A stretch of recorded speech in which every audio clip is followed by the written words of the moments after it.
pour moi, la bourse n'est pas forcément accessible à tout le monde. Je trouve que c'est quand même difficile de trouver, de savoir en étant jeune des sources qui sont fiables, pas fiables. Je sais que c'est un sujet à pas trop prendre à la légère parce qu'il y a beaucoup d'aspects à connaître. Pour trier l'information, c'est vrai que c'est pas évident. Surtout sur les réseaux sociaux, il y a beaucoup d'informations qui peuvent sembler soit super intéressantes et en fait c'est erroné, ou alors des informations qui vendent du rêve mais qui au final c'est pas grand chose et donc il faut surtout aller voir plusieurs sources. Bonjour à toutes et à tous et bienvenue dans ce nouvel épisode de Tracker.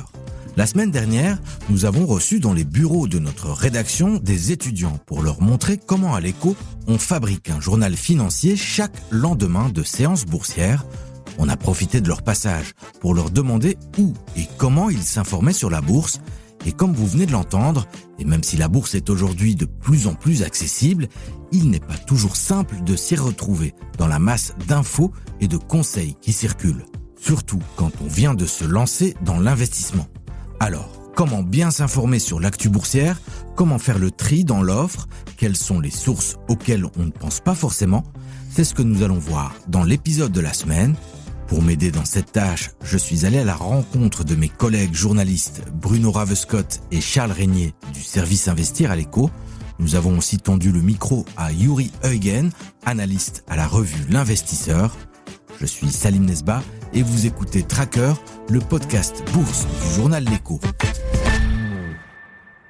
Retour sur la visite des étudiants dans les bureaux de la rédaction. Bernard Keppen, économiste en chef de la banque CBC, était aussi présent pour parler d'éducation boursière. On lui a posé une question toute simple. Comment, lui, s'informe-t-il tous les jours sur la bourse? Alors, peut-être l'élément important, moi je suis un économiste.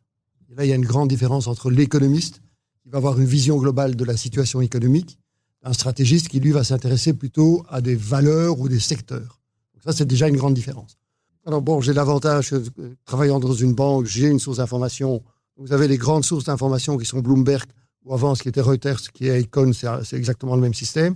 Donc c'est les deux grandes sources d'information sur lesquelles, là, je peux passer des journées entières à lire toutes les informations qui sont publiées. Ça m'aide évidemment beaucoup pour écrire mon blog tous les matins. Et là, j'ai accès directement à des informations venant de tout le secteur financier au niveau mondial. J'ai en plus accès à tous les indicateurs économiques qui sont publiés dans tous les pays du monde. Ma difficulté à moi, ce n'est pas l'information, c'est la multiplication des informations, c'est l'amas d'informations. Ça, c'est le premier élément. À côté de ça, ma deuxième source d'information, c'est la presse. Et je le dis, et ce n'est pas pour la flagrannerie, mais c'est une réalité, j'écoute le brief tous les matins. Avec ça, vous avez déjà une bonne base. Donc ça, c'est la deuxième source d'information. La troisième source d'information, c'est la presse. Donc moi, j'essaye d'avoir 3-4 journaux différents, d'essayer d'en lire à peu près 3-4 journaux par jour. Je regarde les journaux télévisés, j'écoute la radio, et puis je lis pas mal aussi d'études qui sont publiées par d'autres institutions bancaires. Ça, c'est à peu près l'ensemble de mes lectures, quand j'ai le temps. Parce qu'évidemment, il faut avoir le temps de lire tout ça. Parce que moi, à côté de ça, je fais des conférences, je fais des interventions. Mais donc ça, c'est vraiment l'idée. Ça veut dire que c'est une recherche permanente d'informations. Je ne me coupe pas d'une information. Je vais et même essayer d'aller très loin dans la recherche de ces informations, essayer d'aller très loin aussi dans la compréhension. Donc, quand il y a un sujet qui m'interpelle, je vais un peu creuser. Un professionnel comme Bernard Keppen a accès à d'innombrables sources de qualité. L'économiste s'informe de manière assez classique, voire exhaustive, sur les marchés. Mais il y a aussi toute une série d'autres moyens pour compléter sa palette médiatique avec de bonnes informations. Nous avons demandé à nos collègues de partager avec nous quelques références.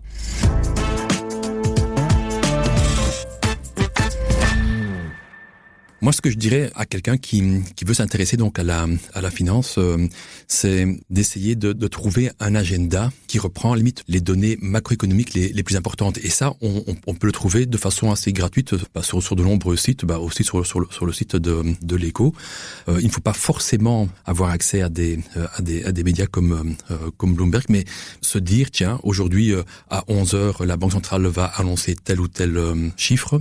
Et donc, on va dire que Pour moi, ce qui est le plus important, c'est justement d'avoir une idée de comment évolue le marché au niveau macroéconomique. Et on va dire que s'il y a bien un deuxième média que nous, on suit à l'investisseur, c'est bien CNBC, qui colle vraiment très vite à l'actualité, qui, dès qu'un chiffre économique sort, font appel à un stratégiste, à des chefs d'entreprise. Et donc, ça donne directement une idée de comment on doit ressentir le marché. Mais donc, ce qui est pour moi très important, c'est vraiment l'agenda, au fait, de l'investisseur. Pour rebondir peut-être sur l'agenda, je trouve qu'il y a un site qui est assez bien fait, qui s'appelle investing.com, sur lequel on peut gratuitement consulter l'agenda à la fois des résultats des sociétés, mais aussi des indicateurs économiques, que ce soit pour le jour d'après, la semaine suivante, voire même le mois suivant. C'est assez bien fait. Et sur effectivement les feeds vidéo, il y a aussi Bloomberg TV. Alors généralement il faut un abonnement pour pouvoir le regarder, en tout cas le feed en live, mais il y a pas mal de contenus qui sont aussi retransmis sur les plateformes comme YouTube. Je pense notamment à des petites vidéos d'une dizaine de minutes qui sont faites chaque semaine et qui reviennent sur une grosse thématique qui a marqué les marchés durant la semaine. Alors, est-ce que vous pouvez partager avec nos auditeurs quelques références, quelques newsletters qu'il faut pas manquer ou que vous trouvez intéressantes ? Il y a quelques newsletters de stratégistes qui peuvent être intéressantes. On a notamment, je pense que tout le monde dans le service Investir est abonné à la newsletter de Frank Vranken, qui est donc stratégiste chez Edmond de Rothschild Europe, et qui a une lecture assez intéressante chaque matin sur ce qui fait bouger les marchés, tout en donnant son commentaire, son analyse. Mais il y a d'autres stratégistes, je pense notamment à Jim Reed, qui envoie aussi une newsletter tous les matins. Jim Reed est stratégiste chez Deutsche Bank. Il y a aussi des newsletters de publication. Je parlais de la newsletter de Bloomberg ou les newsletters de Bloomberg qui sont pas mal parce qu'il y a aussi un agenda dedans. Il y a une façon de présenter l'actualité qui peut être vue très rapidement. En tout cas, on voit tout de suite ce qui compte. Mais il y en a d'autres évidemment. Il y a aussi le Financial Times. Il y a les Échos qui font aussi une newsletter. Tous les médias en font à côté de l'Écho évidemment. Il y a aussi les blogs. J'ai pas mal de médias qui font des blogs. Voilà, je pense notamment à ING Think, par exemple, qui est vraiment un blog qui reprend toute une série d'analyses de données macroéconomiques, etc. Donc, Yuri parlait justement de l'importance de suivre les différentes publications de données macroéconomiques. Eux, ils te permettent non seulement de les suivre, mais aussi c'est des commentaires. Voilà, et tout le monde peut les retrouver. Et donc, ça, je trouve que c'est quand même assez intéressant aussi. Moi, je me fie souvent à ça aussi pour, m'assurer de bien comprendre non seulement c'est quoi les chiffres, mais aussi ce que la publication de ces données implique réellement pour les marchés, en fait. Moi, je trouve qu'aujourd'hui, beaucoup d'entreprises cotées ont de très beaux sites Investor Relations, donc où on retrouve minimum 2 fois par an en fait des présentations en fait de l'entreprise. Alors effectivement, une entreprise va toujours publier naturellement une présentation où elle se montre naturellement de la meilleure manière qui soit, mais je trouve que beaucoup de sites reprennent aussi beaucoup de chiffres historiques et donc il ne faut même pas être un grand investisseur pour voir une évolution d'un chiffre d'affaires ou d'un bénéfice. Si vous voyez que pendant 5 ans le chiffre d'affaires a diminué, c'est que en gros le titre n'est pas intéressant à acheter quoi. Donc mais donc tout le monde doit faire sa propre analyse et je trouve qu'aujourd'hui beaucoup d'entreprises essayent de vulgariser l'activité qu'elles font et je trouve qu'elles font du bon boulot à ce niveau-là quoi. Donc rappelons-nous quand on s'intéresse à une société cotée, on peut aller sur son site et il y a un onglet relations avec les investisseurs, Investor Relations, où il y a toute la communication réglementée, officielle, mais où parfois il y a aussi des rapports, d'autres communications qui peuvent être intéressantes pour mieux connaître le secteur et l'entreprise. Voilà, et quand vous décidez d'être actionnaire d'une entreprise, rien ne vous empêche de vous inscrire à la mailing list de l'entreprise et donc chaque fois que l'entreprise publiera une information importante, il n'y a pas que les analystes de l'investisseur qui recevront le communiqué, mais vous aussi en tant qu'intéressé. Sinon, dans les autres bonnes sources, si tu ne connais vraiment rien en investissement, moi je trouve toujours que parfois tu as des vidéos YouTube de médias financiers qui peuvent être extrêmement didactiques et extrêmement bien faites. Notamment, moi, je pense d'intuition au Wall Street Journal, qui a toute une série, qui a une chaîne YouTube, et je trouve, ils font des vidéos qui sont vraiment bien faites. Et donc, par exemple, à un moment, ils avaient une vidéo sur ce que ça implique quand la Fed remonte ses taux. Alors, tu as toute une vidéo sur ce que ça change vraiment pour les marchés, pour les investisseurs, pour le commun des mortels, en fait, et pourquoi ils le font. Ça, c'est une vidéo extrêmement didactique, ce qui te permet vraiment de comprendre ce que ça implique. Et comme dit Yuri, quand tu es investisseur, voilà, tu peux dire j'investis autant d'argent dans une entreprise, mais fondamentalement, ce que la Fed va décider de faire ou pas, ça risque quand même un minimum d'influencer tes investissements, donc c'est important de le comprendre. Et parfois, t'as vraiment toute une série de vidéos qui sont, pour moi, extrêmement bien faites dans les médias plus généralistes, mais voilà, financiers généralistes, quoi.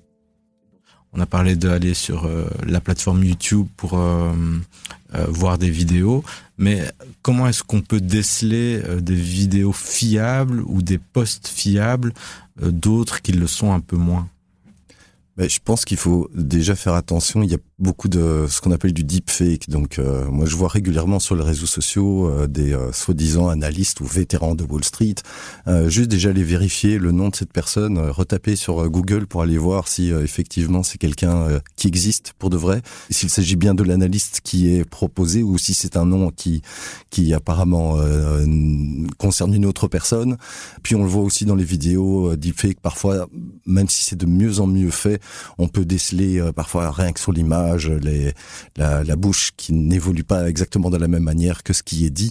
Mais j'aurais tendance à me poser la question de qui dit quoi et qui est cette personne, se renseigner là-dessus, parce que l'important en fait d'une information, c'est surtout qui la donne. On va dire que moi j'ai aussi tendance à me méfier au fait des sites financiers, on va dire sponsorisés par des banques qui pourraient publier naturellement des articles qui ne vont pas forcément dans la bonne direction. On pourrait voir naturellement une banque ou un gestionnaire de fonds qui propose à la limite certains titres à l'achat tout en vendant éventuellement une position quelques semaines après, quoi. Donc moi je me méfie naturellement de ces sites, oui, sponsorisés par toute une série de banques. Oui, parce que elles ont certains produits qu'elles souhaitent mettre en avant ou moins mettre en avant, et que la tentation est grande alors d'utiliser l'information qu'elles donnent pour diriger les lecteurs, les auditeurs. Voilà, ce sont des entreprises commerciales, les banques, donc elles sont obligées chaque mois de vendre certains produits qu'elles ont sortis, quoi. Donc ce n'est pas forcément des produits adaptés à tout un chacun.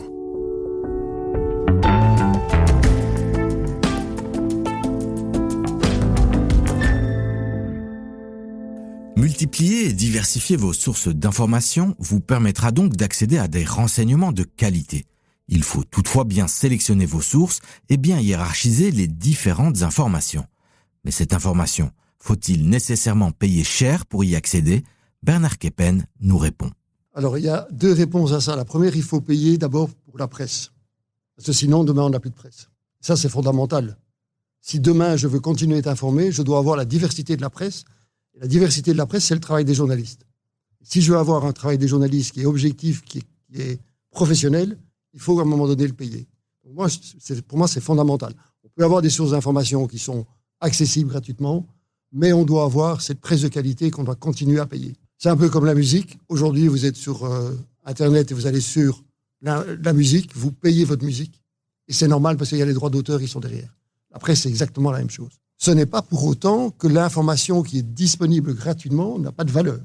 Et ce n'est pas parce que l'information est payante qu'elle a de la valeur non plus. Parce qu'il y a certaines presses que je ne vais pas lire. Alors ça, c'est un choix, à la différence peut-être de votre travail de journaliste. Moi, dans mon travail d'approche, moi, je suis beaucoup plus subjectif dans mon approche. Il y a un certain nombre de sources où je vais dire, je ne vais même pas aller vers cette source-là. Pourquoi? Parce que ça ne rentre pas dans ma philosophie, dans mon approche et dans ma vision des choses. Vous savez aussi que dans les réseaux sociaux aujourd'hui, plus vous allez vous intéresser à un type d'information, mais plus vous allez être abreuvé de la même type d'informations qui vont venir des mêmes sources. C'est ça aussi où il faut faire attention, c'est diversifier vos sources pour ne pas justement à un moment donné être pris dans un engrenage où finalement vous êtes auto-congratulé parce que finalement on vous donne exactement l'information que vous avez envie d'entendre. Ça, vous le voyez très très bien sur Insta et autres. C'est vraiment ce mécanisme-là. Et ça, il faut vraiment, vraiment éviter de se faire pris finalement en tenaille par ces informations.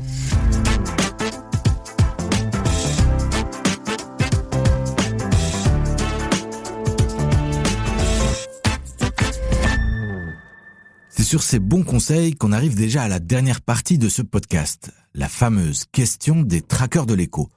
Cette semaine, c'est un des étudiants venus visiter la rédaction qui avait une question dans sa besace. On l'écoute. Si vous aviez notre âge, par où est-ce que vous commenceriez si vous voulez vous informer ? Essayez, si vous avez l'occasion, de prendre du temps pour lire la presse. C'est-à-dire lire véritablement des articles de fond. C'est un des grands constats que je fais. Et c'est tout le monde. C'est tout le monde. C'est pas une question d'âge. La majorité des gens, aujourd'hui, ne lisent plus la presse. Or, si je veux comprendre, je dois avoir des articles de fond. Alors, il ne faut pas lire tous les articles de fond, mais il faut essayer de lire un article de fond par jour. En vous disant, tiens, je prends un journal en particulier, il y a un article, je m'intéresse à cet article. Et si à ce moment-là, vous vous rendez compte que c'est totalement abscon pour vous, il y a plein de choses que vous ne comprenez pas, ça vaut la peine alors d'aller creuser.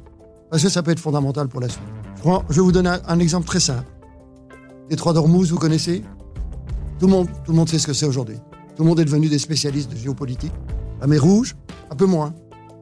Pourquoi est-ce que c'est important, la mer Rouge ? C'est parce que pour l'Arabie Saoudite, c'est une sortie, pour le moment, de son pétrole. C'est un des seuls pays du Moyen-Orient qui a cette possibilité-là. Ça change beaucoup la donne en termes d'économie. Pour le Koweït, d'un côté, il n'a aucune possibilité de pouvoir exporter son pétrole, et l'Arabie Saoudite qui peut continuer. Vous ne savez pas ça, vous ne comprenez pas très bien pourquoi on a une vision différente sur les deux pays. Pour moi, c'est l'élément fondamental.